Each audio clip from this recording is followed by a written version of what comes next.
Have you ever looked back on your life and wondered what could have been?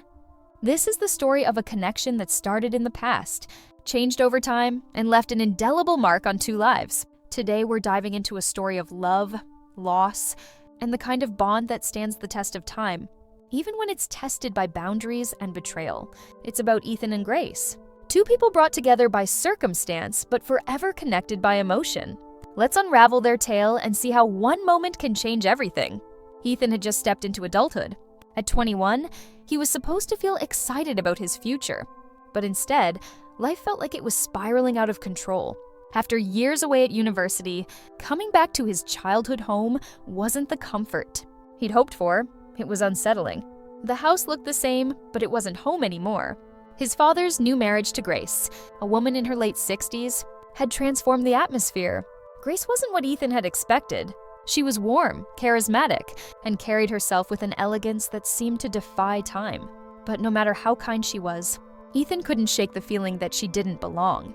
She wasn't his mother, and her presence only highlighted the void left behind after his mother's death.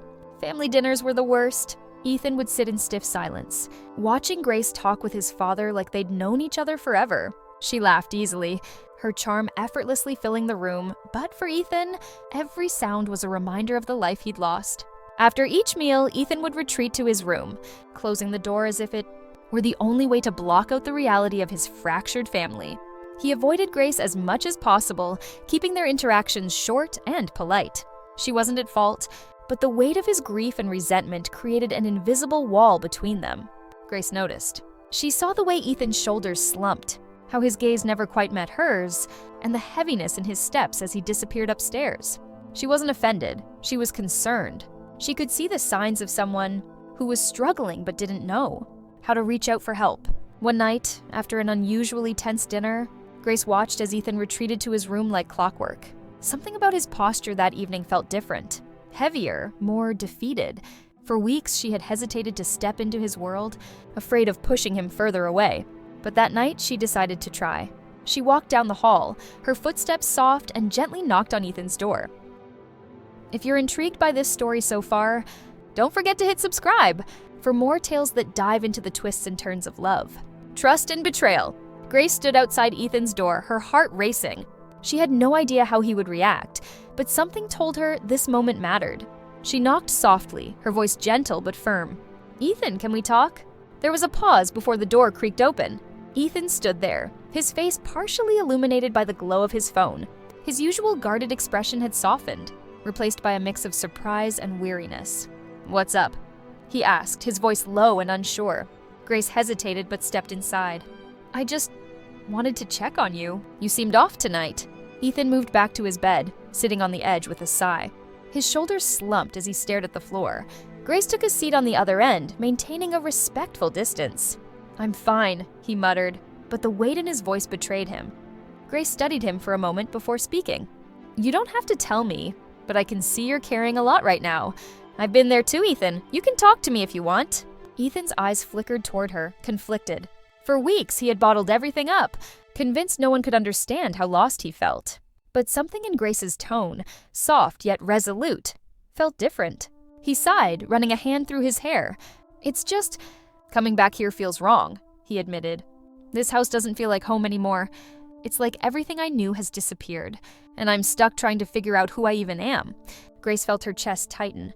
His words reminded her of her younger self, the version of her that had felt adrift after losing her first love. She understood the pain of navigating a world that felt unfamiliar and unforgiving. "I know what that's like," she said quietly. "When I was around your age, I lost someone close to me too. It felt like the ground had been pulled out from under me, like I didn't belong anywhere. But you know what I learned? Feeling lost isn't permanent. It's just part of figuring out who you are." Ethan looked at her, his guarded walls beginning to crack. For the first time, someone seemed to truly understand what he was going through. He opened up further, sharing how university had felt overwhelming, how his father's remarriage had made him feel even more out of place, and how he missed his mother more than ever. Grace listened intently, nodding when he paused. She shared her own stories about her struggles in her 20s, the mistakes she'd made, and how she eventually found her way. Her anecdotes weren't lectures. They were honest glimpses into her life, meant to reassure Ethan that his struggles were normal. Over the next few weeks, these late-night talks became a regular occurrence. Grace became a confidant for Ethan, someone he could trust without fear of judgment. They'd sit together for hours, sharing stories, frustrations, and dreams. But as their bond deepened, something else began to stir. Ethan started to notice things about Grace he hadn't before, the way her laughter lit up the room, the warmth in her eyes when she spoke. And for Grace, Ethan's vulnerability and earnestness awakened emotions she hadn't felt in years. Neither of them acknowledged it. But there was a growing tension in their interactions. Conversations that once felt comforting now carried an undertone of something more. Sometimes their eyes would linger on each other a moment too long, or their laughter would fade into silence that felt heavier than it should. One evening, Grace found herself thinking about Ethan long after their conversation had ended. She questioned what was happening between them. Was it just maternal concern? Or was it something else entirely? Ethan, too, found himself replaying their talks in his mind. He felt drawn to Grace in a way he couldn't explain. She wasn't just his stepmother anymore. She was someone who understood him on a level no one else did. But that realization only confused him further. Both of them tried to suppress these feelings, convincing themselves it was just the closeness of their bond. But the more they tried to ignore it, the more it grew. Like a quiet storm building in the background. It was a quiet evening when everything changed. The rest of the family was out. Ethan's father was at a business dinner, and his younger siblings were spending the night at a friend's house. For once, the house felt unusually still, the kind of silence that amplifies even the smallest sounds. Ethan was sprawled on the couch, scrolling aimlessly through his phone. His mind was a swirl of emotions he couldn't quite articulate. Grace walked in, noticing his distant expression. She hesitated for a moment before sitting on the armchair across from him. "You look like you could use a distraction." Grace flipped through the streaming options, landing on a comedy they'd both mentioned, enjoying in one of their earlier conversations. As the movie started, they sat a safe distance apart on the couch. For the first half hour, laughter filled the room as the film worked its charm. But as the movie progressed, their focus shifted. "You've really been there for me lately," Ethan said suddenly, his voice cutting through the dialogue on the screen. His eyes remained fixed on the TV, but his tone was sincere. "I don't think I've ever said it, but thank you." Grace turned toward him, surprised by the rawness of his words. "You don't have to thank me, Ethan. I care about you. I've always cared about you." Their eyes met, and for a brief moment, the world seemed to stop. The weight of unspoken emotions hung heavily in the air. Grace felt her heart race, a sensation she hadn't experienced in years. Ethan's gaze was steady, searching, as if he were trying to make sense of something he didn't fully understand. Before she could stop herself, Grace reached out, placing a hand gently on his shoulder. It was meant to be a comforting gesture, but the touch lingered just a fraction too long. Ethan's eyes flickered to her hand and back to her face, his expression filled with uncertainty and something else, something deeper. "Grace," he began, his voice barely above a whisper. She froze, realizing the line she was teetering on. Pulling her hand back abruptly, she stammered, "I'm sorry. I didn't mean—" "Don't apologize," Ethan interrupted, his tone soft but firm.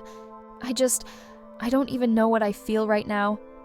The room felt unbearably tense, the silence stretching between them like a chasm. Grace's mind raced with guilt, confusion, and emotions she couldn't name.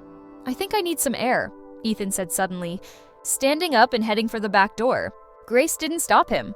She sat frozen, her heart pounding as the weight of what had just happened settled over her. Ethan stepped outside, the cool night air hitting his face like a wake-up call. His thoughts were a mess. He couldn't deny the connection he felt with Grace, but it scared him. It wasn't supposed to be like this. Inside, Grace remained on the couch, her mind replaying the moment over and over. She knew they had crossed an invisible boundary, one that couldn't be undone. The bond they had built over the past weeks had grown into something neither of them fully understood, and now they were left to face the consequences. In the days following that night, the atmosphere in the house shifted. What had once been a comfortable rhythm between Ethan and Grace now felt strained and awkward. They avoided being alone together. Their once effortless conversations reduced to short, polite exchanges that barely scratched the surface of their true feelings. Grace was haunted by guilt. At 68, she had always prided herself on her maturity and integrity. But now, she found herself questioning everything. How had she allowed herself to cross such a delicate boundary? And what did it mean that her emotions had betrayed her in this way? nights became the hardest. As she lay in bed beside her husband, staring at the ceiling, her mind replayed the events of that evening. The intensity of Ethan's gaze, the lingering touch, and the feelings it had stirred in her, all of it felt overwhelming. What's wrong with me? She whispered to herself one night, the guilt suffocating her. She told herself it was loneliness, or perhaps a longing to feel truly needed. But deep down, she knew it was more complicated than that. Ethan's vulnerability had awakened something in her, a part of her she thought had been buried decades ago. Ethan, too, struggled to make sense of what had happened. He felt confused, ashamed, and deeply conflicted. For weeks, Grace had been his safe place, the one person who understood him when no one else could. But now that bond felt tainted. Every time he looked at her, he saw a mix of emotions he couldn't untangle: gratitude, admiration, guilt, and an inexplicable longing he didn't want to confront. To cope, Ethan started spending more time away from home. He immersed himself in his studies, found excuses to stay out late, and avoided situations where he and Grace might be left alone. But no matter how much distance he tried to put between them, the memory of that night lingered, refusing to fade. Eventually, Grace decided the silence couldn't continue. One evening, as Ethan was about to leave for a walk, she stopped him at the door. "Ethan, we need to talk," she said, her voice trembling slightly. He hesitated, his hand resting on the doorknob, but then he nodded and followed her into the living room. They sat across from each other, the space between them feeling larger than ever. For a moment, neither of them spoke. The only sound was the faint hum of the refrigerator in the kitchen. Finally, Grace broke the silence. "I want to apologize," she began, her voice steady but filled with emotion. "That night, I crossed a line and I'm so sorry. I value our relationship too much to let this define us." Ethan looked down at his hands, his expression conflicted. "You don't have to apologize," he said. "Me too," Grace admitted, her voice soft but firm. "But we can't let this ruin what we've built. To me, you're like family, and I want to protect that more than anything." Ethan's gaze softened. "Do you think we can ever go back to the way things were?" Grace hesitated, choosing her words carefully. "I don't think we can go back," she said honestly. "But we can move forward. We can learn from this and make sure it never happens again." For a moment, the weight of her words hung in the air. Then Ethan sighed, his shoulders relaxing slightly. "I don't want to lose you, Grace. You're important to me. And you're important to me too," she replied. "That's why we have to be careful for ourselves and for the people we care about." From that day on, Ethan and Grace made a conscious effort to redefine their relationship. It wasn't easy. The memory of that night lingered like a shadow, a reminder of how easily emotions could blur boundaries. But over time, the tension began to ease. Their conversations became lighter, their interactions more natural.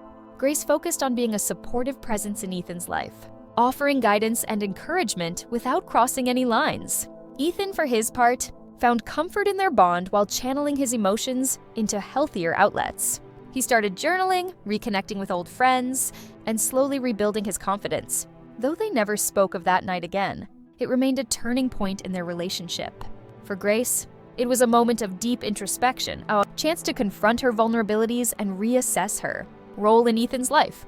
For Ethan, it was a lesson in understanding his emotions and navigating the complexities of adulthood. Their bond was forever changed, but remained intact, a testament to their willingness to face the truth and grow from it. Life is messy, and human emotions are often more complex than we realize. But sometimes, facing those complexities head-on is what allows us to heal and move forward. Life can be complicated, and the people we trust most often challenge us in unexpected ways. If this story resonated with you, make sure to subscribe to my channel for more gripping tales of love, trust, and betrayal. Thanks for watching, and I'll see you in the next one.